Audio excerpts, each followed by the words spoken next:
murakoze mwicare.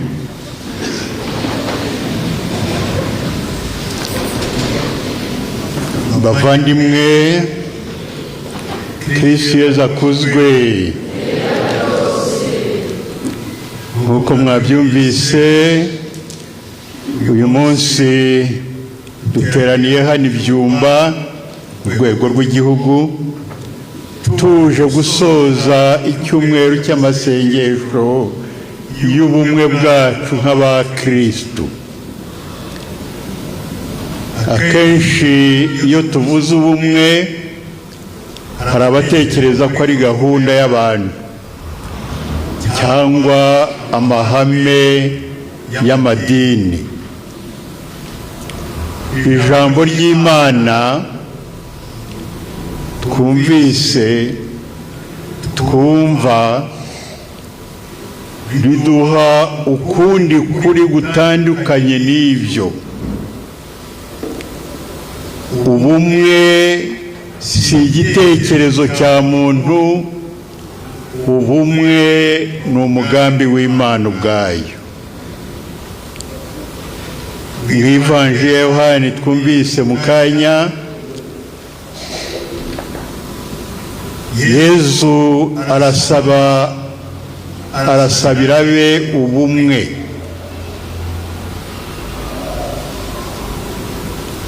Ubumwe Yesu adusabira ni ubumwe mu Mana, ni ubumwe bufite ishingiro mu Mana. Yesu ntiyasabiye abigishwa be kuronka ubutunzi, ntiyabasabiye icyubahiro, yabasabiye kuba umwe, kunga ubumwe. Ati baba umwe nk'uko natwe turi umwe. Ubumwe bwacu rero bufite ishingiro mu bumwe buri hagati y'Imana Data, Mwana na Mwuka Muziranenge. Imana ni imwe ariko si nyakamwe, ni ubutatu butagatifu. Kandi iyo Mana imwe mu batatu batagatifu ntiyivuguruza, ntiyigera icikamo ibice, ahubwo Imana ishaka ko natwe abemera tuba umwe muri yo, bityo ibikorwa byacu bikagaragaza urukundo n'ubwubahane, maze isi ikamenya ko turi abana b'Imana. Ubumwe bwacu butanga ubutumwa ku bantu bose batubona kuruta amagambo. Ubumwe bwacu burigisha kuruta amagambo. Ubumwe bwacu bavandimwe bukwiye kuba ihame, bukaba ubuzima. Intumwa Pawulo mutagatifu iraduhamagarira kubaka ubumwe, bitari mu magambo gusa, ahubwo no mu ngiro. Indangagaciro Pawulo mutagatifu aduha zubaka ubwo bumwe, zikabusagasira, ni ubwiyoroshye, ubugwaneza, kwihanganirana mu rukundo. Indangagaciro z'inyabutatu: ubwiyoroshye, ubugwaneza no kwihanganirana. Bavandimwe, inshuti z'Imana, ibiduhuza bituma twunga ubumwe biruta ibidutandukanya. Intumwa Pawulo atwereka ko hari umubiri umwe, umwuka umwe, umwami umwe, ukwemera kumwe, batisima imwe. Niba dufite Imana imwe ariyo mubyeyi wa twese, bivuze ko turi abavandimwe, kuko Yezu yatugize abana b'Imana nka we. Turi barumuna be, turi bashiki be. Amacakubiri n'intwaro ya Sekibi igaragaza, yerekana ko dutandukiriye umugambi w'Imana, ko tutari kumwe n'Imana. Itandukaniro ryacu mu kubaka umuryango w'abana b'Imana bikagaragarira mu mibereho yacu idusebya mu by'ukuri. Nk'uko umubiri umwe ugizwe n'ingingo nyinshi, niko natwe abemera duturuka henshi, dukorera henshi, dutandukanye nyine. Hari abatumvira ihame bagatekereza ko twese tugomba gukora ibintu bimwe. Dutandukanijwe na byinshi, dufite umutungo mwinshi.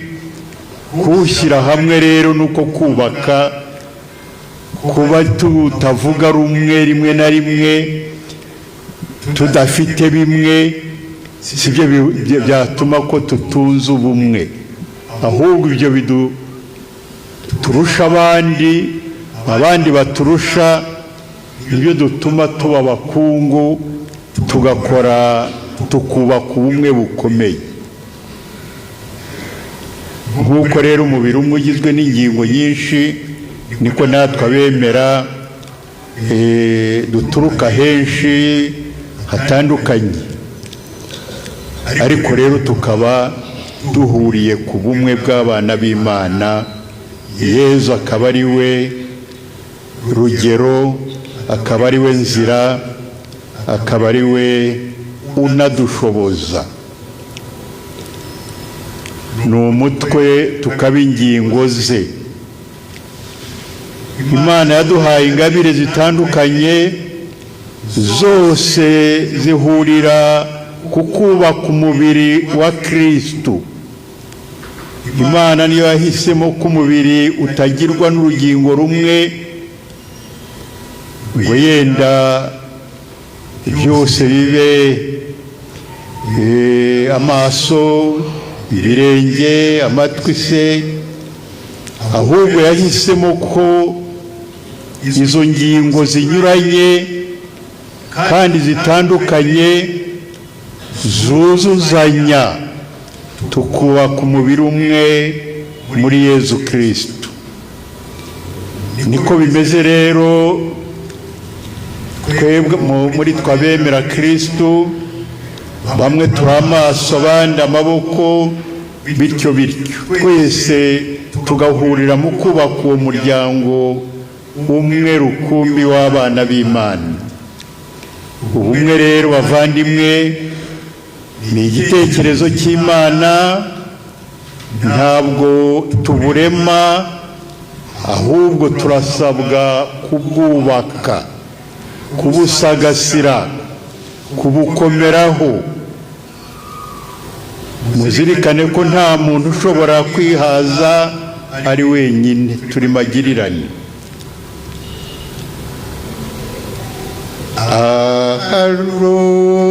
Urukundo n'umubano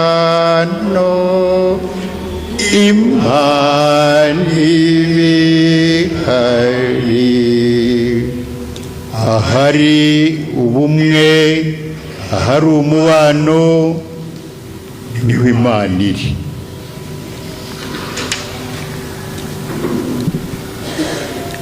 Pawulo intumwa atubwira ko ubukristu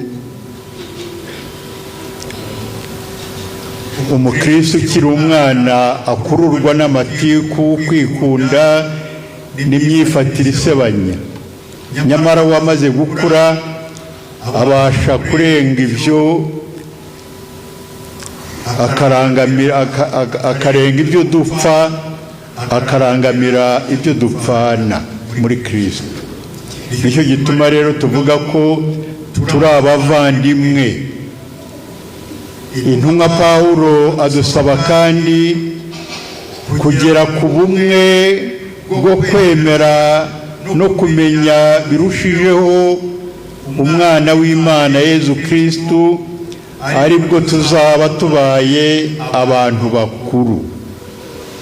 Yezu Kristu niwe bumwe bwacu, niwe nzira ituganisha ku bumwe bwuzuye, tuganisha ku Mana.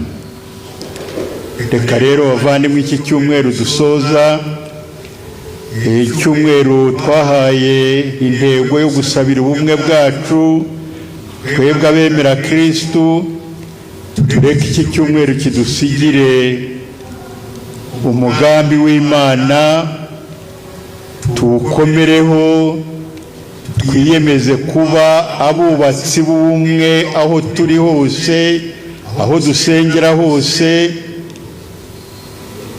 twirinde ababusenya ari nabo batuzanamo kudatahiriza umugozi umwe. Ibyo bigatuma rero isi dutuye itwota, ikabona ko tutari abana b'umubyeyi umwe. Ubumwe bwacu nibwo buzemeza isi ko turi abana bo mu muryango umwe w'abemera ko Imana Data ari umubyeyi wacu twese, tukaba abavandimwe aka Kristo. Dusabe. Nyagasani Yezu, tugushimiye ko wadusabiye ngo tubumwe. Turakwinginga ngo dufashe gukura muri ubwo bumwe, bigere mu mutima no mu bwenge, kugira ngo tube abantu bakuru birinda amacakubiri n'amatiku byahubanganya ubwo bumwe. Duhe kuba abubatsi b'ubumwe mu muryango w'Imana, kugira ngo isi ibone ko uri muri twe natwe muri wowe. Tubisabye nyine ku bwa Yezu Kristu umwami wacu.